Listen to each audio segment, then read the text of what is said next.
बच्चों को बिठाना था तो आपने मुझे सुबह फोन करना था या नहीं? नहीं बिठाना था हमें। नहीं, क्लास में नहीं आपके बच्चों को पढ़ाना हमें। फोन करना था या नहीं? संस्कार वाले बच्चों को हमें नहीं पढ़ाना। सर 3 महीने से हमारे है ना मंदिरों को तोड़ेंगे, ऐसा कुछ नहीं है। तोड़ेंगे, सुनिए, हम बच्चों को तोड़ेंगे और नॉनवेज लेकर के आएंगे। आपने कई बार नॉनवेज भेजा है, बच्चा आपका कह रहा है इस चीज मैं नॉनवेज लेकर के आता हूँ, मैं सबको नॉनवेज ला करके मुसलमान बनाऊंगा, ये बच्चा कहता है आपका। इस चीज को आप इसको इस तरह से बोल ही नहीं, क्योंकि इसकी आवाज तो आप भी कुछ नहीं बोल सकते। नहीं, आप लगातार किसान कर रहे हैं, हम सीबीएसई की मीटिंग में बैठे हुए हैं, आपसे ज्यादा हमारा काम वो है। ये बच्चा मेरा जितना भोला है ना, बहुत भोला है। पूरी कॉलोनी में इसके बारे में कोई उंगली नहीं उठा सकता। आपका बच्चा नॉनवेज लेकर के आया था। जी बताइए। आपने फौरन मना कर दिया, हमारा बच्चा नॉनवेज नहीं लाया। वो कह रहा है मैं लेके आया हूँ। बरी की बिरयानी बनाई थी हमने। अरे ये बोल रहा है आपका बच्चा मैं लेके आया हूँ। ನಮಸ್ಕಾರ, ಕನ್ನಡ ಒನ್ಗೆ ಸ್ವಾಗತ. ನಾನು ಭಾಗ್ಯನಾರಾಯಣ ಬೊಗ್ಗವರಪು. ದೇಶದಲ್ಲಿ ಧರ್ಮದ್ವೇಷ ಯಾವ ಮಟ್ಟಕ್ಕೆ ಹೋಗಿದೆ ಅಂದರೆ, 7 ವರ್ಷದ ಮಗು, ಒಂದು ಶಾಲೆಗೆ ಹೋಗುವ ಮಗು ಶಾಲೆಗೆ ಬಿರಿಯಾನಿ ತಂದಿತ್ತು ಅನ್ನೋ ಒಂದೇ ಕಾರಣಕ್ಕೆ ಆ ಮಗುವನ್ನು ಆ ಶಾಲೆಯ ಪ್ರಿನ್ಸಿಪಲ್ ಉಗ್ರವಾದಿ ಅಂತ ಕರೀತಾನೆ.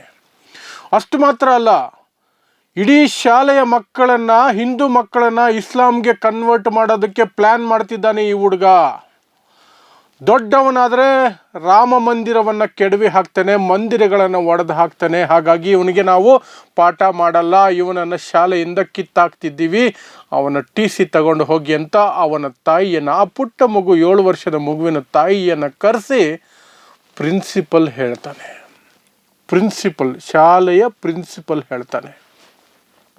ಆ ಮಟ್ಟಕ್ಕೆ ಧರ್ಮದ್ವೇಷ ಅನ್ನುವಂಥದ್ದು ಈ ದೇಶದಲ್ಲಿ ಅಷ್ಟು ನೀಚತನಕ್ಕೆ ಹೋಗಿದೆ. ಅದಕ್ಕೆ ನೇರ ಹೊಣೆ ಕಳೆದ 10 ವರ್ಷಗಳಿಂದಲೂ ಸಹ ಅಧಿಕಾರ ನಡೆಸ್ತಾ ಇರುವಂತಹ ನರೇಂದ್ರ ಮೋದಿ ಅಂಡ್ BJP ಅಂತ ಹೇಳೋದ್ರಲ್ಲಿ ಯಾವ ಅನುಮಾನನೂ ಬೇಕಾಗಿಲ್ಲ. ಈ ಕ್ರೂರ ಘಟನೆ ನಡೆದಿರುವಂತಹದ್ದು ಆದಿತ್ಯನಾಥ್ ಆಳ್ವಿಕೆ ಇರುವಂತಹ ಉತ್ತರ ಪ್ರದೇಶದಲ್ಲಿ. ಅಲ್ಲೂ ಮಾತ್ರ ಇಂಥ ನೀಚ ಕೆಲಸಗಳು, ಇಂತಹ ನೀಚ ವರದಿಗಳು ಅಲ್ಲಿಂದ ಮಾತ್ರ ಬರೋದಕ್ಕೆ ಸಾಧ್ಯ. ಯಾಕಂದರೆ ಸ್ವತಃ ಮುಖ್ಯಮಂತ್ರಿನೇ ಆ ರೀತಿಯ ಮನಸ್ಥಿತಿಯ ವ್ಯಕ್ತಿ, ಜೊತೆಗೆ ದೇಶದ ಪ್ರಧಾನಮಂತ್ರಿಯು ಸಹ ತನ್ನ ಘನತೆಯನ್ನು, ಗೌರವವನ್ನು ಎಲ್ಲ ಬದಿಗಿಟ್ಟು ಮುಸ್ಲಿಮರ ವಿರುದ್ಧ ಭಾಷಣಗಳನ್ನು ಮಾಡುವಂತಹ ವ್ಯಕ್ತಿ ಇರಬೇಕಾದ್ರೆ ಇಂತಹ ನಡೆಯುತ್ತೆ. ಉತ್ತರ ಪ್ರದೇಶದ ಅಮ್ರೋಹ್ ಅನ್ನುವಂತಹ ಜಾಗದಲ್ಲಿ ಒಂದು ಸ್ಕೂಲ್ ಇದೆ, ಹಿಲ್ಟನ್ ಪಬ್ಲಿಕ್ ಸ್ಕೂಲ್ ಅಂತ ಅದರ ಹೆಸರು.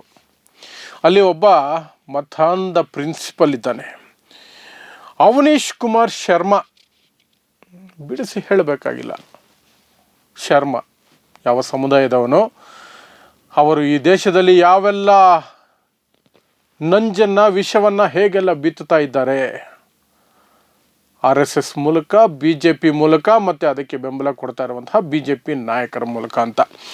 ಈ ಒಂದು ವ್ಯಕ್ತಿ 7 ವರ್ಷದ ಮಗು, ಶಾಲೆಯಲ್ಲಿ ಓದ್ತಾ ಇರುವಂತಹ 7 ವರ್ಷದ ಮಗುವಿನ ತಾಯಿಯನ್ನು, ಬನ್ರಿ ಸ್ಕೂಲ್ ಹತ್ರ, ನಿಮ್ಮ ಮಗುದು TC ತಗೊಂಡು ಹೋಗ್ರಿ, ನಾವು ನಿಮ್ಮ ಮಗುವನ್ನು ಶಾಲೆಯಿಂದ ಕಿತ್ತು ಹಾಕ್ತಿದ್ದೀವಿ ಅಂತ ಕರೆಸ್ತಾನೆ.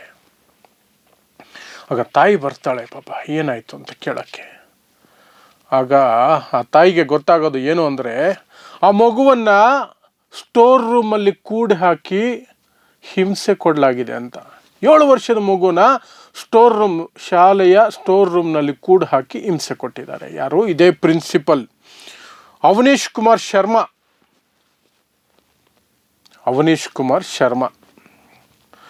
ಇವನು ಹೇಳ್ತಾನೆ ಆ ತಾಯಿಗೆ, ವಿಡಿಯೋ ಇದೆ ಅದರದ್ದು. ಆ ತಾಯಿ ಸುಮ್ಮನೆ ಬಾಯಿ ಮಾತಲ್ಲಿ ಆರೋಪ ಮಾಡಿರೋದಲ್ಲ, ಆ ಮಹಿಳೆ ಅದನ್ನು ರೆಕಾರ್ಡ್ ಮಾಡ್ಕೊಂಡಿದ್ದಾರೆ. ಕೆಲವು ಅಂಶಗಳನ್ನು ನಾನು ಈ ವಿಡಿಯೋದ ಆರಂಭದಲ್ಲಿ ಹಾಕಿದ್ದೀನಿ. ಹೇಳ್ತಾನೆ ತಾಯಿಗೆ, ನಿನ್ನ ಮಗ ಬಿರಿಯಾನಿ ತಂದಿದ್ದಾನೆ ಶಾಲೆಗೆ, ಅವನು ಇತರೆ ಹಿಂದೂ ಮಕ್ಕಳನ್ನು ಎಲ್ಲರನ್ನೂ ಸಹ ಮತಾಂತರ ಮಾಡ್ತಾನೆ ಇಸ್ಲಾಂಗೆ. ಆ ಮಗುನೇ ಹೇಳಿದೆಯಂತೆ ಮತಾಂತರ ಮಾಡ್ತೀನಿ ಅಂತ. 7 ವರ್ಷದ ಮಗು ಎಲ್ಲ ಹಿಂದೂಗಳನ್ನು ಮತಾಂತರ ಮಾಡ್ತೀನಿ, ಅದಕ್ಕೆ ನಾನು ಬಿರಿಯಾನಿ ತರ್ತೀನಿ, ಎಲ್ರಿಗೂ ನಾನ್ ವೆಜ್ ತಿನ್ನಿಸ್ತೀನಿ ಅಂತ ಹೇಳ್ತಂತೆ. ಮುಂದುವರೆದು ಹೇಳ್ತಾನೆ, ಆ ನಿಜವಾದ ಉಗ್ರವಾದಿ ಅವನೇ, ಪ್ರಿನ್ಸಿಪಲ್ಲೇ. ಆ ಉಗ್ರವಾದಿ ಪ್ರಿನ್ಸಿಪಲ್ ಹೇಳ್ತಾನೆ, ನಿನ್ನ ಮಗ ಉಗ್ರವಾದಿ. ದೊಡ್ಡವನಾದ್ಮೇಲೆ ರಾಮ ಮಂದಿರನ ಕೆಡುತ್ತಾನೆ, ಮಂದಿರ ಕೆಡುವವರಿಗೆ ನಾನು ಪಾಠ ಮಾಡಲ್ಲ, ನಮ್ಮ ಸ್ಕೂಲಲ್ಲಿ ಅವಕಾಶ ಕೊಡಲ್ಲ, ನಾನು ಅವನಿಗೆ TC ಕೊಡ್ತಾ ಇದ್ದೀನಿ, ನಿನ್ನ ಮಗನನ್ನು ಕರ್ಕೊಂಡು ಹೋಗು. ಇದು ಒಂದು ಶಿಕ್ಷಣ ಸಂಸ್ಥೆಯ ಪ್ರಿನ್ಸಿಪಲ್ ಹೇಳ್ತಾ ಇರುವಂತಹ ಮಾತು. ಅಂದರೆ ಧರ್ಮದ್ವೇಷ ಯಾವ ಮಟ್ಟಕ್ಕೆ ಹೋಗಿದೆ ಅನ್ನೋದಕ್ಕೆ ಇದೊಂದು ಸ್ಪಷ್ಟ ಉದಾಹರಣೆ. ಈ ಮಟ್ಟಕ್ಕೆ ಯಾಕೆ ಹೋಯ್ತು? ಯಾಕೆಂದರೆ ನಾಳೆ ನಾಳಿದ್ರಲ್ಲಿ ಈ ಹಲ್ಕಟ್ ಪ್ರಿನ್ಸಿಪಲ್ನ ಹಿಂದುತ್ವದ ಹೆಸರಿನಲ್ಲಿ ಗೂಂಡಾ ಪಡೆಗಳಿದಾವಲ್ಲ, ರೌಡಿ ಪಡೆಗಳು, ಆ ಸದಸ್ಯರು ಬಂದು ಅವನಿಗೆ ಸನ್ಮಾನ ಮಾಡ್ತಾರೆ. ಖಂಡಿತ ಮಾಡ್ತಾರೆ, ಸನ್ಮಾನ ಮಾಡ್ತಾರೆ, ಮೆರವಣಿಗೆನೂ ಮಾಡಬಹುದು. ಅವನನ್ನು ಇನ್ನಷ್ಟು ಹೊಗಳಿ ಅಟ್ಟಕ್ಕೇರಿಸಿ ಧರ್ಮ ರಕ್ಷಕ ಅಂತ ಪಟ್ಟ ಕೊಟ್ಟು ಅವನನ್ನು ಹೀರೋ ಮಾಡೋದಕ್ಕೆ ನೋಡ್ತಾರೆ ಈ ಪುಡಿ ರೌಡಿಗಳೆಲ್ಲ ಸೇರಿಕೊಂಡು. ಇನ್ನೇನು ಬೇಕು ಉತ್ತೇಜನ? ಇಷ್ಟು ಸಾಕಲ್ಲ. ಇಷ್ಟು ಉತ್ತೇಜನ ಸಿಗುತ್ತೆ. ಸರ್ಕಾರವು ಅದೇ ಮನಸ್ಥಿತಿಯ ಸರ್ಕಾರ ಇದೆ, ರಾಜ್ಯದಲ್ಲೂ ಅದೇ ಮನಸ್ಥಿತಿಯ ಸರ್ಕಾರ, ಕೇಂದ್ರದಲ್ಲೂ ಅದೇ ಮನಸ್ಥಿತಿಯ ಸರ್ಕಾರ. ಇಷ್ಟು ಇರಬೇಕಾದ್ರೆ ಮತಾಂಧರಿಗೆ ಈ ರೀತಿ ಮುಸ್ಲಿಂ ಬಾಲಕನನ್ನು 7 ವರ್ಷದ ಮಗುವನ್ನು ಹಿಂಸಿಸೋಕೆ, ಉಗ್ರವಾದಿ ಅಂತ ಕರೆಯೋದಕ್ಕೆ, ಇಲ್ಲ ಸಲ್ಲದ ಆರೋಪ ಮಾಡೋದಕ್ಕೆ ಇನ್ನೇನು ಬೇಕು? ಇನ್ನೇನ್ರಿ ಬೇಕು? ಅಷ್ಟು ಸಾಕು. ಅಂತಹ ನೀಚ ಕೆಲಸಕ್ಕೆ ಹಿಲ್ಟನ್ ಪಬ್ಲಿಕ್ ಸ್ಕೂಲ್ನ ಪ್ರಿನ್ಸಿಪಲ್ ಈಗ ಕೈ ಹಾಕಿದ್ದಾನೆ. ಆ ಮಗುನ ಶಾಲೆಯಿಂದ ಕಿತ್ತು ಹಾಕಿದ್ದಾನೆ, TC ಕೊಟ್ಬಿಟ್ಟಿದ್ದಾನೆ. ಯಾಕೆ? ಬಿರಿಯಾನಿಯನ್ನು ಶಾಲೆಗೆ ತಂದಿದ್ದಕ್ಕೆ, ಬಿರಿಯಾನಿನ ಶಾಲೆಗೆ ತಂದಿದ್ದಕ್ಕೆ. ಹಿಂದೂಗಳಲ್ಲಿ 80%ಗಿಂತ ಹೆಚ್ಚು ಜನ 80%ಗಿಂತ ಹೆಚ್ಚು ಜನ ನಾನ್ ವೆಜ್ ತಿಂತಾರೆ. ಈ ಅಯೋಗ್ಯನಿಗೆ ಗೊತ್ತಿರಬೇಕಾದಂತಹ ವಿಚಾರ.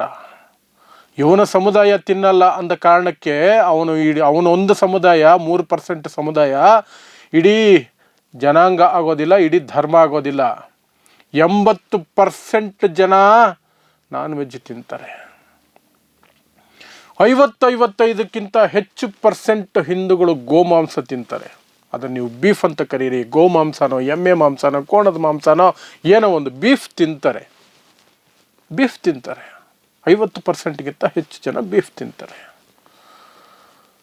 ಇವರ ಕಪಟ ನಾಟಕಗಳನ್ನು ಅರ್ಥ ಮಾಡ್ಕೋಬೇಕಷ್ಟೇ ನೀವು. ಆದರೆ ಮುಸ್ಲಿಂ ಹುಡುಗ 7 ವರ್ಷದ ಮಗು ಬಿರಿಯಾನಿ ತಂದಿದ್ದಕ್ಕೆ ಶಾಲೆಗೆ ಉಗ್ರವಾದಿ, ಅವನು ಉಗ್ರವಾದಿ ಅಂತ ಕರೀತಾನೆ. ಉಗ್ರವಾದಿ ಸ್ಟೋರ್ ರೂಮಲ್ಲಿ ಹಾಕಿ ಕೂಡ ಹಾಕಿ ಹಿಂಸೆ ಕೊಡ್ತಾನೆ. ಎಂತಹ ಹಲ್ಕಟ್ಟಿರಬೇಕು ಇವನು.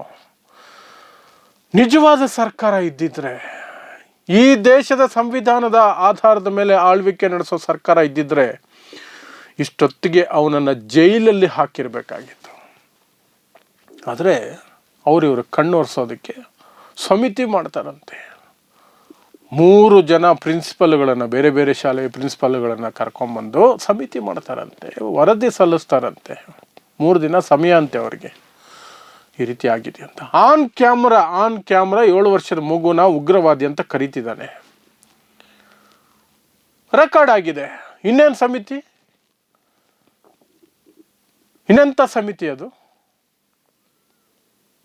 ಇವರ ಯೋಗ್ಯತೆ, ಇವರ ಏನು ಪದಗಳು ಬಳಸಬೇಕು ಅಂದರೆ ಅಸಹ್ಯ ಹುಟ್ಟಂಥ ಪದಗಳನ್ನೇ ಬಳಸಬೇಕು ಇವರಿಗೆಲ್ಲ. ಅಂತಹ ಒಂದು ಅಸಹ್ಯಕರವಾದಂತಹ ಆಡಳಿತ, ಅದಕ್ಕೆ ತಕ್ಕಂತೆ ಇರುವಂತಹ ಕಂತ್ರಿ ನಾಯಿಗಳು ಅಂತ ಕರಿಬೇಕು ಇಂಥವ್ರನ್ನ, ಈ ಪ್ರಿನ್ಸಿಪಲ್ ಅಂತವ್ರನ್ನ ಕಂತ್ರಿ ನಾಯಿಗಳು. ಅವರೆಲ್ಲರೂ ಸಹ ಇವತ್ತು ಪ್ರಿನ್ಸಿಪಲ್ಗಳು, ಟೀಚರ್ಗಳು ಒಳ್ಳೆ ಹುದ್ದೆಗಳಲ್ಲಿ ಸೇರ್ಕೊಂಡ್ಬಿಟ್ಟಿದ್ದಾರೆ. ಒಳ್ಳೆ ಹುದ್ದೆಗಳಲ್ಲಿ ಸೇರ್ಕೊಂಡಿದ್ದಾರೆ. IAS, KS, IPS, ಪೊಲೀಸು, ಲಾಯರ್ಗಳಾಗಿದ್ದಾರೆ, ಟೀಚರ್ಗಳಾಗಿದ್ದಾರೆ, ಎಲ್ಲ ಆಗ್ಬಿಟ್ಟಿದ್ದಾರೆ ಈ ಕಂತ್ರಿ ಮನಸ್ಥಿತಿಯ ಜನ. ಅವ್ರದ್ದು ಒಂದೇ ಉದ್ದೇಶ,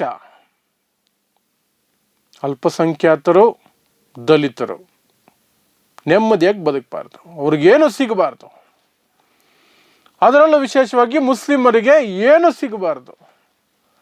ಅವಕಾಶ ಸಿಕ್ಕರೆ ಅವ್ರ ಮೇಲೆ ಬಿದ್ದು ಅವರ ಜೀವನ ನಾಶ ಮಾಡಬೇಕು. ಈಗ ಈ ಮಗುವಿನ ವಿದ್ಯಾಭ್ಯಾಸ ನಾಶ ಮಾಡೋದಕ್ಕೆ ಈ ಕಂತ್ರಿ ನಡೆಸಿರುವಂತಹ ಕಂತ್ರಿ ಯೋಜನೆ ಇದು.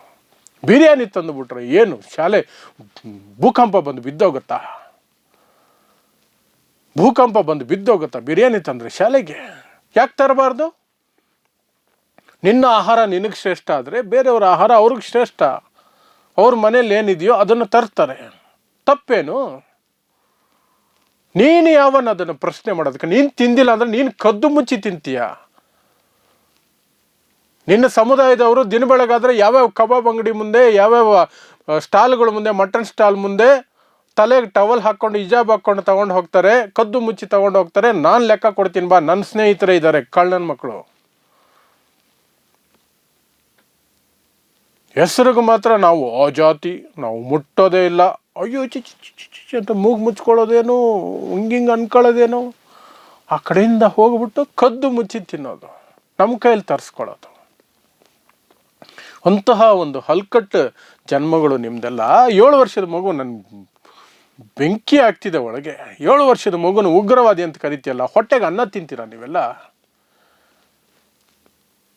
ಅನ್ನ ತಿನ್ನಲ್ಲ, ತಿಂದ ಮೇಲೆ ಹೊರಗೆ ಬರುತ್ತಲ್ಲ ಅದನ್ನು ತಿನ್ನೋದು ನೀವು. ಈಗ ಉತ್ತರ ಪ್ರದೇಶ ಸರ್ಕಾರ ನಾನು ಹೇಳ್ದಂಗೆ ಕಣ್ಣೋರ್ ಸ್ವತಂತ್ರ ಇದು ಮಾಡ್ತಿದೆ. ಆದರೆ ನಮ್ಮ ಮಾಧ್ಯಮಗಳಿದೆಯಲ್ಲ, 3 ಬಿಟ್ಟ ಮಾಧ್ಯಮಗಳು, ಗೋಧಿ ಮಾಧ್ಯಮಗಳು, ಅದು ಆ ಮಗು ಮೇಲೇ ಅಪರಾಧ ಹೊರಿಸ್ತಾ ಇದ್ದಾವೆ. ಮಗು ಮೇಲೇ ಅಪರಾಧ ಹೊರಿಸೋ ರೀತಿಯಲ್ಲಿ ವರದಿಗಳು ಸಲ್ಲಿಸ್ತಾ ಇದೆ. ಬಿರಿಯಾನಿ ತಂದುಬಿಟ್ಟ ಶಾಲೆಗೆ, ಬಿರಿಯಾನಿ ತಂದುಬಿಟ್ಟ. ದಿನ ಬೆಳಗಾದರೆ ಇದನ್ನೇ ಹೇಳಿ ಹೇಳಿ ಸಾಕಾಗೋಗಿದೆ. ಆದರೂ ನಮ್ಮ ಜನ ಎಚ್ಚೆತ್ಕೊಳ್ಳಲ್ಲ. ಸತ್ಯ ಹೇಳಲೇಬೇಕು. ಇಂಥ ವರದಿಗಳನ್ನು ನಾನು ಕೊಡಲೇಬೇಕು, ಕೊಡ್ತೀನಿ, ಏನೇ ಆಗಲಿ ಕೊಡ್ತೀನಿ. ನೋಡ್ತಾ ಇರಿ ಸಮಾಜಕ್ಕಾಗಿ ಕನ್ನಡ 1 ನ್ಯೂಸ್. ನಮಸ್ಕಾರ.